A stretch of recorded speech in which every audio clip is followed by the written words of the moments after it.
Hey, what is up guys? This is Nishi from MST.TV here, and today we're going to talk a bit about the upcoming core set, Photon Hypernova, and where I think the prices of key cards are going to be headed. So we have the sneak peek weekend up ahead, which is always a lot of fun. Everyone's really excited to get to see the new cards a little bit earlier. However, it can be really easy for people to overprice certain cards given how much less quantity there is available on the market compared to what will be up in the following week. Now that being said, even though we know that certain cards are good or going to be meta, we still want to go into the sneak peek weekend with an idea of where card prices are going to be at once the dust settles. Of course, I don't have a crystal ball, so I can't say for sure, but I'm here to discuss with you guys, give my 2 cents on the subject, and hopefully make some realistic comparisons to past cards that will help to make the predictions realistic. Let's get started. The first card we're looking at is definitely going to be one of the chase secret rares from the set. It is Pressured Planet Wraitsoth. So I think most of you will know by now that the Kashtira archetype contains 3 secret rares in Photon Hypernova, and Kashtira is definitely expected to be a top tier deck going into next format, so everyone is naturally expecting all of the Kashtira cards to be quite expensive. Wraitsoth is a searcher for the deck, searching for any Kashtira monster upon its activation, and it also allows you to pop a card on the field once per turn whenever a Kashtira Shangri-Ira activates its effect. This card is definitely going to be a 3-of in the Kashtira strategy, though it is also worth noting that it will potentially see play in Tier Limits as well, as it can search out Tier Limits Kashtira, a brand new monster. This is currently being done over in the OCG where Perlerino is limited, though obviously we don't know what the best build is going to be yet here in the TCG. So here, we're looking at the pre-sale prices that are up right now on Gamer's Choice and Tier 0. Gamer's Choice has Wraitsoth for $70, while Tier 0 has it for $63. Generally, the pre-sales on TCG Player are going to be a bit higher. A lot of players don't shop around on other sites and check just TCG Player, so sometimes there isn't as much of an incentive for sellers to undercut one another, so pre-sales can remain higher there than everywhere else. For that reason, I think we should expect to see the price as of pre-release on TCG Player to be around $80 per copy. Realistically though, I do think that Tier Limits is still going to be the best deck, and Kashtira isn't going to dominate the format the way Tier Limits has, so I'm not expecting Wraitsoth to be as expensive as Perlerino was. I'm placing this card at around $60 a piece once the pre-sale prices have had a chance to cool off. Up next, Kashtira Theosis is another secret rare for the Kashtira deck, and it's definitely a strong card. It's basically an emergency teleport, special summoning a Kashtira monster from your deck with a different attribute from one that you control, though fortunately this card is a normal spell and not a quick play. It also has an effect where you can add a banished Kashtira card back to your hand if this card itself is banished. Awesome card that is definitely going to be a 3-of in the Kashtira deck as well, though we probably want to keep in mind that unlike Wraitsoth, Kashtira Theosis probably isn't going to see play in other strategies. Therefore, this card's price definitely depends solely on how well Kashtira does in the upcoming format, and if it's a really solid Tier 1 deck, or if it falls off a bit and can't quite keep up with Tier Limits. The pre-orders here are $60 on Gamer's Choice and $51 on Tier 0. I'm expecting the TCG Player pre-release price to be about $70 because this is going to be another one of the more hyped up cards from the set, though I do think that overall this card will end up being cheaper than Wraitsoth. I think we should expect this card to be $40 if Kashtira is clearly just not as good as Tier Limit right off the bat, though I could also see this card settling in about a month at around $50 if it's able to keep up alongside Tier Limits this upcoming format. The last secret rare Kashtira card is Kashtira Riseheart, a rank 7 Xyz monster. This card is basically a walking macrocosmos that can be special summoned by using any Kashtira you control as a material if you use Shangri-Ira's effect this turn. It also has a really nasty effect with its materials, where each time a card is banished, once per chain you can attach a banished card to this card, and then once per turn as a quick effect, you can detach 3 materials from this card to target 1 card on the field and banish it face down. Super scary card to deal with, and it's on a 3000 attack and defense point body. I definitely think that this is one of the craziest boss monsters that we've seen in a while, and definitely a benchmark that you're gonna have to deal with this format.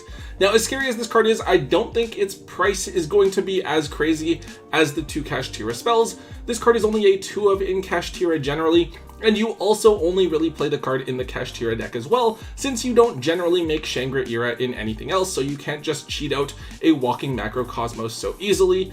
That being said, I think that the perfect comparison for this card is Sword Soul Chixiao, a 2-of in the extra deck for a fairly dominant meta strategy that only sees play in the deck itself. The two presales have this card around $25 to $30. I can see a card like this commanding a sneak peek price of about $40, but realistically I do see this card falling off quite a bit after the sneak peek and settling at around $10, maybe as high as $15 if Kashtira performs better than expected. So onto one of the more generic chase cards of the set. Triple Tactics Thrust is a card that I think has the potential to be the most expensive card of the set permanently. I feel like the early reception of this card is a lot like how Triple Tactics Talent was, where some people swore by it and think it's just crazy, while others were kind of on the fence about it. This card lets you potentially search for any normal spell or trap card in the game, and this can include crazy cards like Harpy's Feather Duster, Evenly Matched, Eradicator Epidemic Virus, Terraforming, and Instant Fusion. Of course, there will probably be some formats where the card just isn't that good, but there are going to be some games where this card resolves that are going to make this card look absolutely insane. Now, the pre-orders for this card are pretty crazy as well. Tier 0 had it at around 57, but they are currently sold out, while Gamer's Choice has this at 80, which I think is pretty realistic. Personally, I think that 80 is the right call for where this card is going to be at sneak peek, but I actually don't think it'll stick around there. I'm kind of thinking that this card's price is going to be right around $50, kind of where we saw Triple Tactics Talent sit for quite a while after its release, before it eventually saw a bunch more play and shot up in price. Now, of course, we don't know that this is going to happen for sure, but if we start seeing more and more players using this and performing well with it, it definitely has the potential to go back up to that $70 to $80 mark eventually. The next card here is Gigantic Champion Sargas, a card that I was surprised to see was actually relatively cheap. This is a rank 8 monster that you can make in any deck that can make rank 4s, since you can use Springin's Merrymaker to access this card easily. It has an effect that lets you search for any Springin's or Therion card from your deck, as well as another effect that can either pop or bounce a card. Now, unfortunately, Therions haven't really lived up to the hype that they saw from over in the OCG, but they're still a really cool strategy with a lot of potential, and of course, Regulus can be a free negate with hardly any commitment at all. I think that Sargas will end up being kind of like World Dragon Zealantis, a card that theoretically could be generic, but realistically only has a couple of niche applications in non-meta decks, though it also has the potential to be much stronger in the future. The pre-sales for this card are each around the $15 mark. I could see the pre-release pricing anywhere from $15 to $20, but being realistic here, I think that just like Zealantis, this card is going to eventually settle between the $5 to $7 price point. Next up, Gravekeeper's Inscription was definitely the most unexpected card to come out of this set. I believe that this was an OCG import. This is a generic spell card that can either stop both players from activating card effects in the graveyard, from banishing cards from the graveyard, or from special summoning monsters from the graveyard. Now, the huge catch here is that this card has to be activated at the start of your main phase 1. So even if you were to use like a Duality, Prosperity, Extravagance to draw into this card, you can't activate it in this turn. Now, in this sense, it does feel kind of like a D-shifter in that you really do need to open with it in order for it to be optimal. Some players are really hyped about this card because it can be another tool used to shut down Tearlam into Shizu that could also hit other decks in certain situations as well, but some people aren't as excited because the card has been legal over in the OCG, and yet a lot of people didn't play it. Now, as much as I want this card to be good, I don't think it's going to be. It just seems a bit too situational for players to actually take advantage of. That isn't to say that some players won't see success with it, because I'm sure that some of them will, but overall, there are just going to be other more flexible cards that people can use in this card's place. Now, both pre-sale prices have this card at $30, which I actually think is a very reasonable pre-release price. However, I don't think that the card is as great as a lot of people say, and so I think that eventually it's going to be down at around $10 to $12. Now, mind you, at that point, I would probably recommend picking them up at $7 or $8 because they do still have a lot of potential, but I definitely would stay clear of this card if it's going to be priced up at $30. The last few secret rares here definitely aren't as exciting, so we're going to go through these rather quickly. Weightbridge is a card that is really cool in theory. It's kind of like the Daruma cannon that we saw in Darkwing Blast. With this card, if your opponent controls 2 or more monsters than you do, they have to send monsters that they control to the graveyard so that they only control 1 monster. This is a really interesting way to wipe the board, though it unfortunately doesn't do the job as well as Daruma Cannon, I believe. It's similar in that it forces the player to do the removing, so this card can still theoretically get rid of cards that are unaffected by card effects, but the thing is that they still get to keep 1 up. So against those tower type of decks, this card just isn't going to be doing anything. This card doesn't see any play at all in the OCG, and I don't think that's going to change in the slightest here. Unfortunately, this is just going to be one of the bad secret rares from the set. Currently, Gamer's Choice has it at $15, and Tier 0 Games has it at $11. I could see the pre-release prices being $20 or so, just because those pre-release prices get so crazy, with vendors trying to milk as much value as they can from the set early on. But this is not a great secret rare choice that is probably going to end up being $5 at most.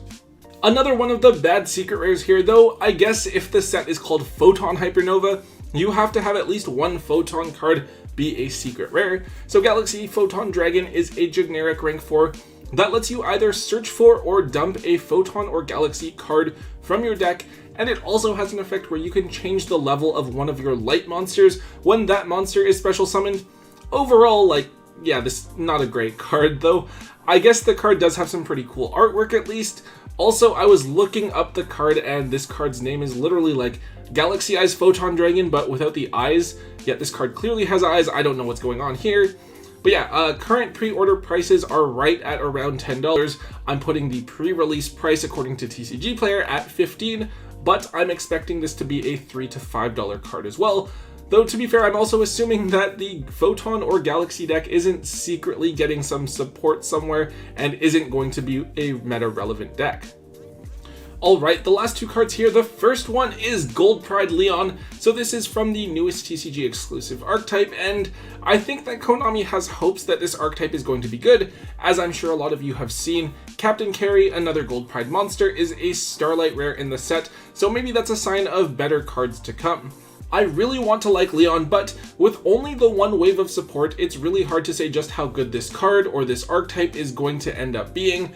I want to like the things that Leon does, but this card just doesn't have a lot going for it. It requires your life points to be lower than your opponent's, which isn't great because of time. Its revival effect is vulnerable to things like the shufflebacks from a Shizu Tier, or DD Crow, or maybe even like Bestials. We don't know what attribute the other monsters are going to be. It locks you into only Gold Pride extra deck monsters, and with its quick synchro effect, you can only use other Gold Pride monsters on your side of the field. Now this feels like a lot of limitations, though maybe we're going to have to see what the next set of cards in Cyberstorm Access is going to bring. Everyone seems to know that this card is going to be a flop though, which is why even its pre-sale prices are only around $5. Do consider the possibility of the secrets being $10 at the pre-release, but don't expect this card to settle any higher than just a few dollars. Okay, the final secret rare that we have from this set is, unfortunately, another Gold Pride card. It is the spell card called The Crowd Goes Wild, and I think that if you were going to try and invest in Gold Pride early on, this is the card that I would be looking at. This is the Searcher for the archetype, where you can reveal a Gold Pride monster from your hand, then search for a different Gold Pride monster from your deck, and then special summon that monster from your hand as well if you want to, but if you do, you lose life points equal to its attack points. So this card for any archetype I feel like would be really, really good. The problem is that search cards are only as viable as the targets that you can actually search. Medallion of the Ice Barrier is a copy of Reinforcements of the Army basically, but it can only search for Ice Barrier monsters, so it's kind of bad by default.